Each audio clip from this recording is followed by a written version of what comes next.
O número de militares, pessoal, reacionários no governo de Luiz Inácio é praticamente o mesmo do que o durante do governo Bolsonaro, que contava aí com 2.938 militares. O do Lula está perdendo aí para cerca de 300, 200 e pouquinhos militares a menos. E é um número extremamente indecente, sobretudo se a gente analisa que as ações das Forças Armadas Reacionárias, e principalmente o seu alto comando, nos últimos anos, escancararam-se aí com as suas... com a sua baba, sua saliva golpista, e também, né, os seus ímpetos de tutela da nossa nação executados por essa cúpula militar.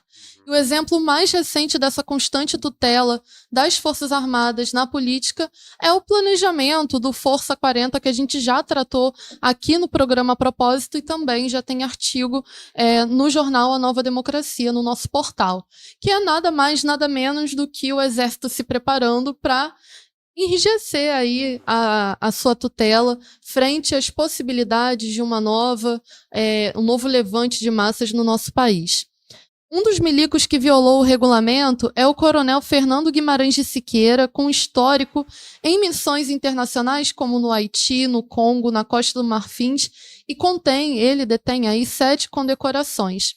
Ele se filiou ao PSL em 1º de outubro de 2018 e vale destacar aqui que são militares e políticos como ele que participaram das missões da MINUSTAH no Haiti, o Congo, Costa do Marfim, que replicaram aí o que eles fizeram nessas localidades, os massacres, as chacinas, ensinaram para o BOP para replicar aqui nas favelas do Rio de Janeiro e hoje no país inteiro. Vale lembrar também que o ministro-chefe do Gabinete de Segurança Institucional, o GSI, nomeado por Luiz Inácio no ano passado, que é o general Marcos Antônio Amaro, chegou a afirmar que é forte dizer que houve processo de politização das Forças Armadas nos últimos anos. E ele afirmou ainda que não é adequado obrigar que membros das Forças Armadas passem à reserva assim que se candidatam a cargos políticos. Ora, é uma flagrante defesa do direito, entre aspas, dos militares atuarem na vida política ativamente e descaradamente. Né? Ano passado, pessoal, só para a gente ter uma ideia, tinha uma PEC que visava limitar a participação dos milicos na política nacional, que foi abrandada justamente por pressão do alto comando das Forças Armadas, porque eles achavam isso um absurdo. E aí foi lá o defensor no governo que não é militar, mas que está lá servindo aos interesses dos militares, que é o senhor ministro da Defesa, José Múcio, falar o quanto que aquilo era absurdo. E essa PEC foi abrandada.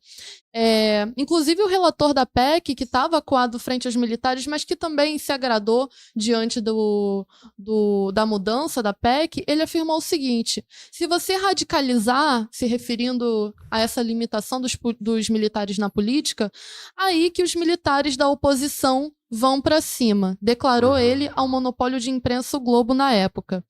Portanto, pessoal, é preciso lembrar da reunião também que teve o atual alto comandante do Exército, Tomás Ribeiro Paiva, no dia 18 de janeiro do ano passado, 10 dias após a Bolsonarada, e quando ele ainda era comandante militar do Sudeste, no que ele destacou como que os Galinhas Verdes fortaleceram o adversário, se referindo ao próprio Luiz Inácio, com o 8 de janeiro.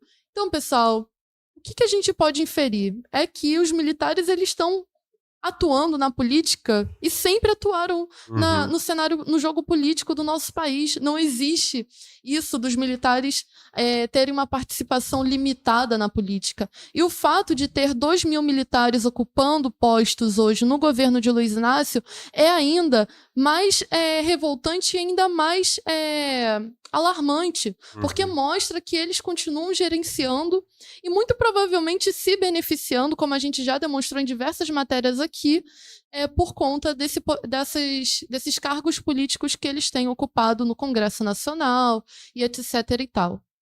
Exatamente, Ana. É um movimento que, como você destacou vários exemplos, inclusive, parte lá de dentro do núcleo do alto comando das Forças Armadas, essa tendência a politização, né? E é algo que os monopólios de imprensa não ressaltam, esquecem de ressaltar, então trazem esses dados, mas fica um negócio que parece que é fruto de iniciativa individual de determinados militares, é algo nesse sentido, às vezes até de baixa patente, sabe? Essa galera que quer só usar os cargos como...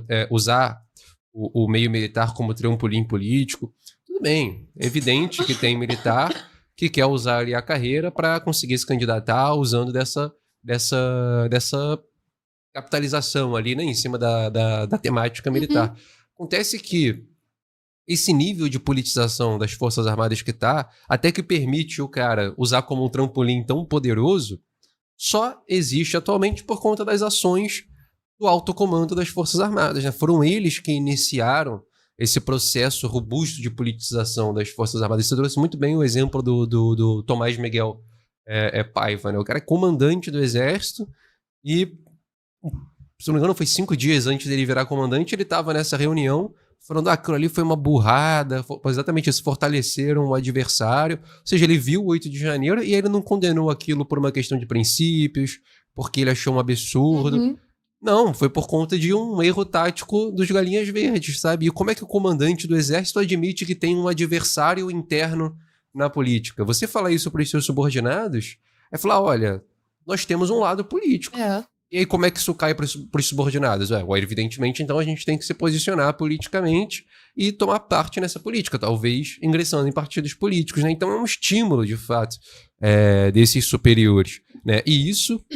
Os dados aí apontam que teve início ali em 2018, com as eleições do Bolsonaro, pode ter tido um salto ali, mas é justamente isso, vem de antes, né, esse processo de politização. Lá em 2015, a gente tratou disso, tem 2 dias aqui no A Propósito, 2 dias atrás, falando do Força 40, e a gente traz de novo, em 2015, o Eduardo Vilas Boas estava perambulando por aí, indo no programa de entrevista do Pedro Bial para falar sobre a situação política nacional, falar como que o Exército deveria agir frente a isso, dando respostas vagas sobre o artigo 142, que é o mesmo ali que proíbe participação em partidos políticos, mas também trata da questão da intervenção militar, e é um artigo ambíguo. Então já estava ali o Eduardo Vilas Boas dando todas essas passagens assim, sobre a atuação política do Exército. Foi sobre o comando do Eduardo Vilas Boas também, e com participação de todo o alto comando, que determinados órgãos como o Gabinete de Segurança Institucional voltaram a ser fortemente centralizados pelo Exército. Foi sob o comando do Eduardo Vilas Boas e de todo o alto comando das Forças Armadas que redigiu aquele famigerado tweet que enquadrou o STF para não dar o habeas corpus do Luiz Inácio. Então, assim, as tropas, os subordinados e mesmo os subordinados da alta oficialidade vão tirando lições disso tudo, né? Vão sendo estimulados por esse comportamento do alto comando a ingressarem em massa em partidos políticos oficiais, né? Foi o alto comando das Forças Armadas também que ali durante o governo Bolsonaro autorizou, planejou e estimulou a entrada daqueles ministros militares no governo Bolsonaro. O governo Bolsonaro superou o Geisel na quantidade de membros militares ali no governo, né? Também depois soltou várias notas tratando da situação política. Quando teve a farsa eleitoral de 2022 para 2023, o alto comando das Forças Armadas impôs ali que acompanharia com o organismo à parte a legitimidade das eleições e tal. Então, assim, é um processo que vem desde 2015. Claro, você falou muito bem, os militares nunca abandonaram a tutela da política. E aí, em 2015, isso passa a ficar escancarado cada vez mais. E aí dá nessa participação, como você falou no seu comentário editorial, indecente, né, dos militares na política. E, como a gente já tem visto e eles têm admitido, não é algo que vai parar de existir, não é algo que vai recuar daqui para frente. A tendência, na verdade, é que isso continue a crescer, continue a se robustecer. Esse documento Força 40 que você citou é a admissão deles, frente às tensões sociais, frente ao aumento da crise, frente à ebulição social, o Exército vai ser chamado para cumprir as suas funções constitucionais. São eles admitindo, as coisas não vão ficar boas no país, a crise vai continuar a se desenvolver, as pessoas vão começar a se revoltar, o Estado vai começar a ficar desmoralizado e a gente vai agir.